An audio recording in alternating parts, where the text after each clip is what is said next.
ಕಲ್ಯಾಣ ಕರ್ನಾಟಕದ ಬಹು ವಿಜೃಂಭಣೆಯ ಮಲ್ಲಾಬಾದ್ ವಿಜಯಲಕ್ಷ್ಮಿ ಜಾತ್ರೆಗೆ ಕ್ಷಣಗಣನೆ ಆರಂಭವಾಗಿದೆ.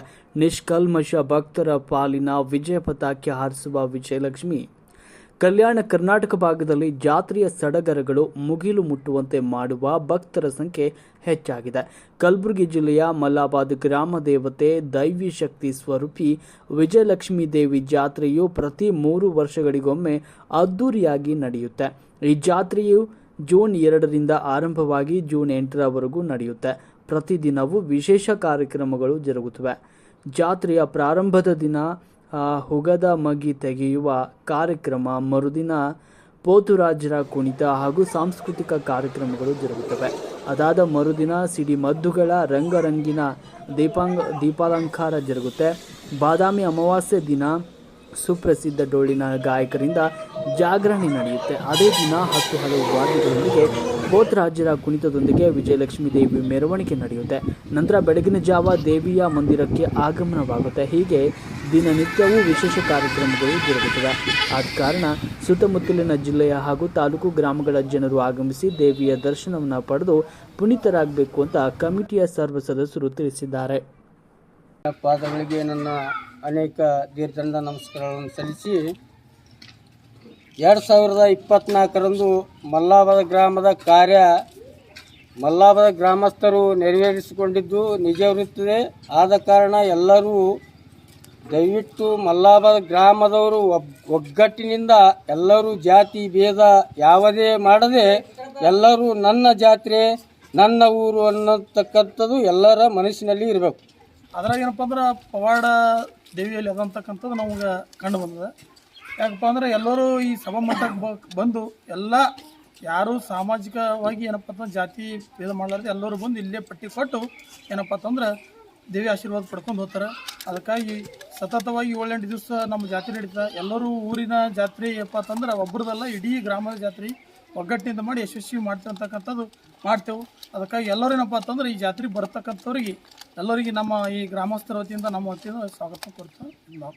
ಗ್ರಾಮದ ತಾಯಿ ವಿಜಯಲಕ್ಷ್ಮಿ ಜಾತ್ರಾ ಮಹೋತ್ಸವವು ಸಾಂಪ್ರದಾಯಿಕವಾಗಿ ಹಿಂದಿನಿಂದ ಮಾಡುತ್ತಾ ಬಂದಿದ್ದಾರೆ. ಈ ಜಾತ್ರೆಯು ಜಾತ್ಯತೀತ ಮತ್ತು ಎಲ್ಲ ಧರ್ಮದವರು ಒಳಗೊಂಡು ಒಂದು ವಿಶಿಷ್ಟತೆ ಹೊಂದಿದೆ. ಗ್ರಾಮದ ಎಲ್ಲ ಜನರಲ್ಲಿ ಸಾಮರಸ್ಯ ಮೂಡಿಸುವ ಒಂದು ವಿಶಿಷ್ಟ ಜಾತ್ರೆಯಾಗಿದೆ. ಈ ಜಾತ್ರೆ ಬಹಳ ಭಕ್ತರಿದ್ದಾರೆ ಮತ್ತು ಎಲ್ಲ ಭಾಗದ ಜನರು ಇದಕ್ಕೆ ತಾಯಿ ನಡ್ಕೋತಾರೆ. ನಮ್ಮ ದೇವಿ ಜಾಗೃತ ದೇವಿ ಇದ್ದಾಳೆ. ಈ ಜಾತ್ರೆಯು ಬಹಳ ವಿಶಿಷ್ಟವಾಗಿದೆ. ನಮ್ಮ ಗುಲ್ಬರ್ಗ ಜಿಲ್ಲೆ ಮತ್ತು ಹೆಚ್ಚು ಕಮ್ಮಿ ಕರ್ನಾಟಕ ರಾಜ್ಯದಲ್ಲಿ ಒಂದು ವಿಶಿಷ್ಟ ಸ್ಥಾನ ಹೊಂದಿದೆ.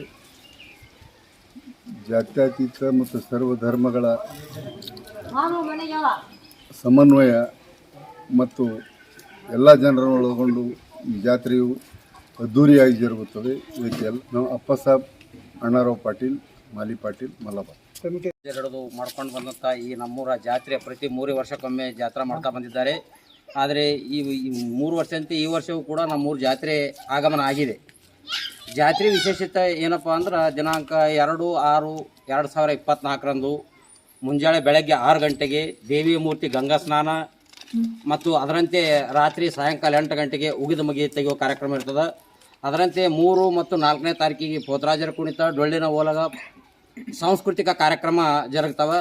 ಮತ್ತು 5ನೇ ತಾರೀಕಿಗೆ 3 ಗಂಟೆಗೆ ದೇವಿಯ ಪಾದೋದಕಿಗಳ ಗಂಗಾ ಸ್ನಾನ ಹಾಗೂ 5 ಗಂಟೆಗೆ ಧರ್ಮಸಭೆ ಮತ್ತು ಅದರಂತೆ ದೇವಿಯ ಕಳಸಾರೋಹಣ ನೆರವೇರ್ತದೆ. ಕಳಸಾರೋಹಣಕ್ಕೆ ನಾಡಿನ ಶರಣರೆಲ್ಲ ಆಗಮಿಸ್ತಾ ಇದ್ದಾರೆ.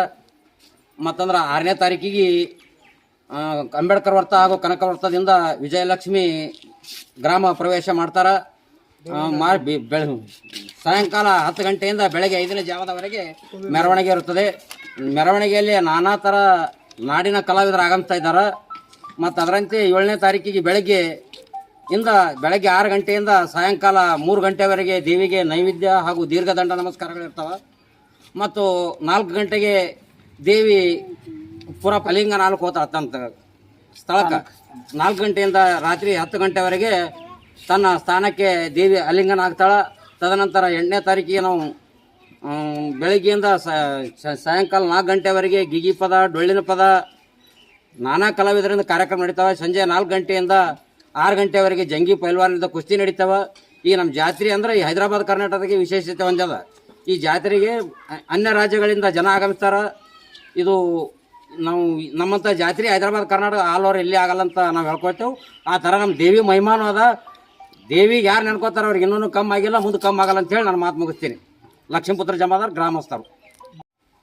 ಪಾರಂಪರಿಕವಾದ ಜಾತ್ರಾ ಮಹೋತ್ಸವದ ವಿಶೇಷತೆಗಳು ಏನಂತಂದರೆ, ನಾಳೆ ಜೂನ್ 2ನೇ ತಾರೀಕಿಂದ ಹಲವಾರು ಕಾರ್ಯಕ್ರಮಗಳು, ಅಲ್ಲಿಗೆ ಲಕ್ಷ್ಮೀ ಮೆರವಣಿಗೆ ಆಗಿರ್ಬೋದು, ಮತ್ತು 6ನೇ ತಾರೀಕಿಗೆ ಭವ್ಯ ಮೆರವಣಿಗೆ ಆಗಿರ್ಬೋದು, ಓಲಗಗಳಾಗಿರ್ಬೋದು, ಡೊಳ್ಳಿನ ಓಲಗ ಆಗಿರ್ಬೋದು, ಕುದುರೆ ಕುಣಿತ ಆಗಿರ್ಬೋದು, ಹಲವಾರು ಭವ್ಯ ಮೆರವಣಿಗೆಯೊಂದಿಗೆ ಜಾತ್ರೆ ನಡೀತದೆ.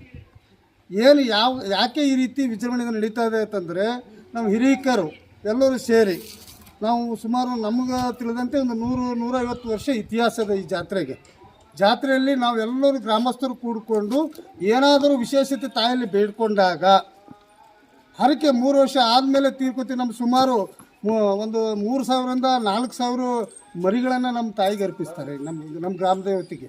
ಯಾಕಂತಂದರೆ ನಾವು ಅಂದ್ಕೊಂಡಿದ್ದೆಲ್ಲ ಆಗ್ತಾಯಿದೆ. ಅದಕ್ಕೆ ಈ ಜಾತ್ರೆಯಲ್ಲಿ ಎಲ್ಲರ ಒಮ್ಮತ ಮೇರೆಗೆ ಈ ಜಾತ್ರೆ ಹಿರಿಯರಾಗಿರ್ಬೋದು, ಯುವಕರಾಗಿರ್ಬೋದು, ತಾಯಂದಿರಾಗಿರ್ಬೋದು, ಒಳ್ಳೆಯ ಮನಸ್ಸಿನಿಂದ ನಾವು ಆ ಜಾತ್ರೆಯಲ್ಲಿ ಏನು ತ್ಯಾಗ ಮಾಡ್ತೀವಿ ಅಂತಂದ್ರೆ, ಯಾರಾದರೂ ಸರಾಯಿ ಕುಡಿಯೋದು ನಿಷೇಧ, ನಮ್ಮದು ನಾವೇ ನಿಷೇಧ ಮಾಡ್ಕೊಂಡಿವಿ. ಯಾರು ಹೇಳೋದು ಅವಶ್ಯಕತೆ ಇಲ್ಲ. 5 ದಿವಸ ಯಾರೂ ಸರಿಯಾಗಿ ಕುಡಿಯೋದಿಲ್ಲ ಅಂತ ತೀರ್ಮಾನ ಕೂಡ ಮಾಡಿಕೊಂಡು ಜಾತ್ರೆಯನ್ನು ವಿಜೃಂಭಣೆಯಿಂದ ಮಾಡ್ಕೋತೀವಿ. ಲಕ್ಷ ದೀಪೋತ್ಸವ ಆಗಿರ್ಬೋದು, ವಿಶೇಷತೆ ಕಾರ್ಯಕ್ರಮಗಳು ನಡೀತದೆ ಈ ಗ್ರಾಮ ದೇವತೆ ಜಾತ್ರೆಯಲ್ಲಿ. ಅದಕ್ಕಾಗಿ ಹೆಚ್ಚಿನ ಅಂತಾರಾಜ್ಯಗಳಿಂದ ಜನ ನಮಗೆ ಈ ಜಾತ್ರೆಗೆ ಬರ್ತಾರೆ. ಅದಕ್ಕಾಗಿ ಈ ಜಾತ್ರೆ ಯಶಸ್ವಿಯಾಗಿ ಎಲ್ಲ ನಮ್ಮ ಗ್ರಾಮದ ಸುತ್ತಮುತ್ತಲಿನ ಹಳ್ಳಿಗಳಿಂದ ಜನರು ಕೂಡ ನಮ್ಮ ಜಾತ್ರೆಗೆ ಸಹಕಾರ ಮಾಡ್ತಾರೆ.